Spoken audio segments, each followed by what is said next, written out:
안녕하세요. 웅덩이 매매법 레버리지 ETF 장기 투자자 디벨로몽입니다. 오늘도 계좌 먼저 공개하고 시작합니다.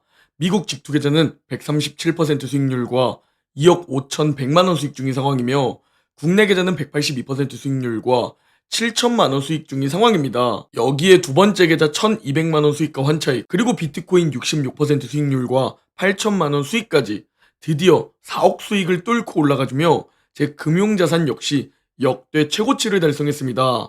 현재 미국 주식 5억과 비트코인 2억으로 총 7억의 금융자산을 달성했는데요. 앞으로도 시간을 활용해 오즐옹줍 원칙을 지키면 곧 10억 금융자산에 도달할 것으로 생각됩니다. 자, 어제 미국 증시를 살펴보면 생산자 물가지수 PPI가 발표되었는데 이게 예상치를 크게 상회해주며 쇼크를 줬고 국채금리가 상승하면서 하락한 미국 증시입니다. 어제 PPI 발표를 좀 자세하게 살펴보면 근원 PPI의 예상치는 3.2%였고 지난달엔 3.1%로 발표가 되었는데 이번엔 3.4%로 너무 높게 나왔습니다. 그리고 근원뿐만 아니라 헤드라인 PPI 역시 지난달 발표도 2.6%, 그리고 이번 달 예상치도 2.6%였는데 무려 3%로 너무 크게 발표가 나온 겁니다. 그러니까 예상치에 부합한 CPI와 다르게 방심하고 있었던 PPI가 너무 높게 나오면서 이거 인플레이션 재반등하는 거 아니야?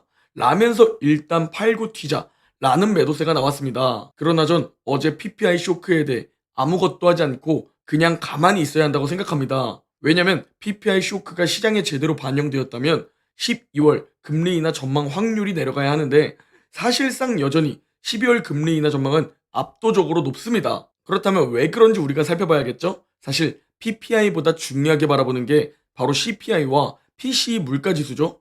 여기서 PCE 물가지수 발표에 포함되는 부분들은 어제 다행히 지난달보다 둔화되었다고 발표가 나온 겁니다. 즉 어제 PPI가 높게 나온 것이 호재는 아니지만 그래도 쇼크가 아니라고 보는 이유는 종합적으로 정리를 해보자면 이번 달에 발표될 PCE 물가도 전월 대비로 더 둔화될 것으로 보이기 때문입니다.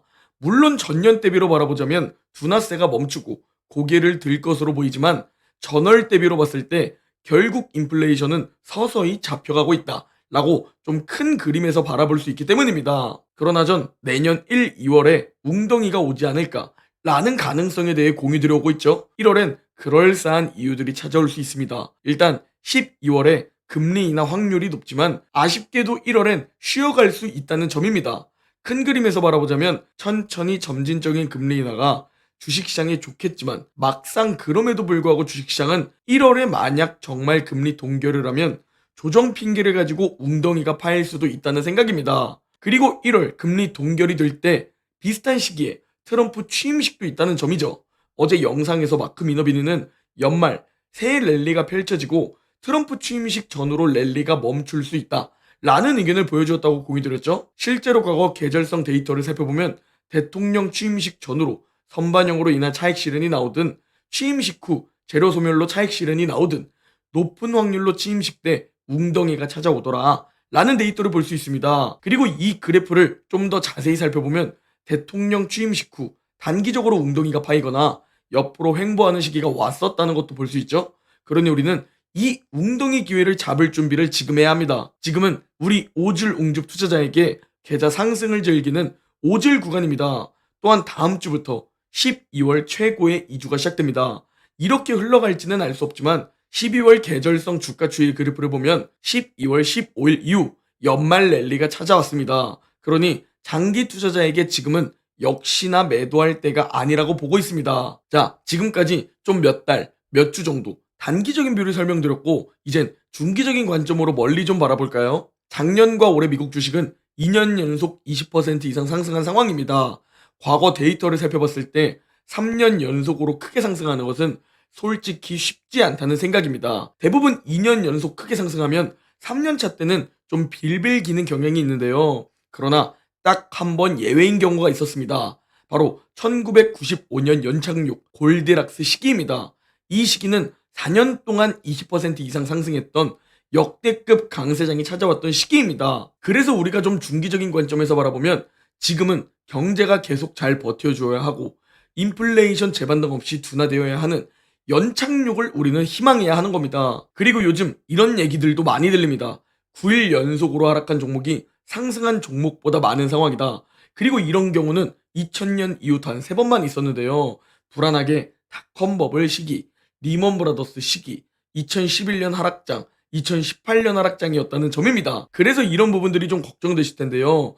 그나마 다른 점을 찾아보자면 과거 3번은 이미 큰 웅덩이 어딘가였다는 겁니다. 즉 과거 3번은 이 시기가 일생일대의 웅줍 기회였다는 건데 지금은 신고가에 머물러 있는 상황입니다. 그래서 지금은 이게 어떻게 진행될지 이 부분을 우리가 인지하고 미리 대비만 해두어야 할 것 같습니다. 즉 리스크를 관리해야 한다는 거죠. 그리고 주식 투자에서 리스크 관리, 대비라는 것은 바로 적절한 현금 비중입니다. 올해 하반기부터 좀 지겨우시겠지만 제가 반복적으로 현금 비중을 말해오고 있습니다. 왜냐면 혹시나 하락했을 때 여러분들이 그 기회를 잡을 현금이 없을까봐 지겨우시겠지만 강조드리고 있으니 적절한 현금 비중은 꼭 들고 계시기 바랍니다. 수익을 덜 먹더라도 말이죠. 자, 그리고 드디어 반도체가 반등하려는 걸까요? 어제 시장이 끝난 후 브로드컴의 실적 발표가 있었는데요. 대형 클라우드 기업 3곳과 맞춤형 AI 칩을 개발 중이라고 밝혔습니다. 추가로 그저께 애플과 함께 AI 연산 처리를 위한 서버 칩도 개발하고 있다 라는 뉴스도 보도되었었죠. 그렇게 실적 발표 브로드컴은 15% 급등하고 있는데 이제는 반도체가 반동하려는 걸까요? 반도체는 매우 중요한 시점에서 다행히 지지해주는 모습과 반등해주는 모습을 보여주고 있습니다. 어제도 말씀드렸지만 전 잠시 나스닥과 S&P 500, 비트코인에 집중하지만 반도체를 더 매수하고 싶은 분들께서는 지금은 웅줍 분할 매수하기에 괜찮아 보입니다. 저도 트럼프 우려 때문에 올해는 반도체 매수 안 하고 내년에 다시 째려보겠다 라고 말씀드렸는데 정말 매력적인 가격인 것 같아서 매일매일 반도체 웅줍에 대한 고민이 되네요. 그러나 이러나 저러나 핵심은 웅덩이에서 줍줍하고 시간을 활용해 자산 상승을 누리면 됩니다. 시장은 항상 모두에게 똑같이 웅덩이 기회를 주면서 우상향하지만 수익을 보는 사람과 돈을 잃는 사람으로 나뉘죠. 즉 시장이 중요한 게 아니라 여러분 개개인의 행동이 자산을 결정한다는 겁니다. 그래서 매일매일 공부해야 하는 거죠. 여러분은 저와 함께 매수하시고 저보다 오래 버티면 되는 겁니다. 저 역시 최대한 오래 보유할 테니 저와 함께 최대한 오래 버텨보시죠. 오늘 영상은 여기까지입니다. 제 영상이 도움이 되셨다면 구독, 좋아요, 댓글, 알림 설정 부탁드립니다. 그럼 내일 영상에서 뵙겠습니다.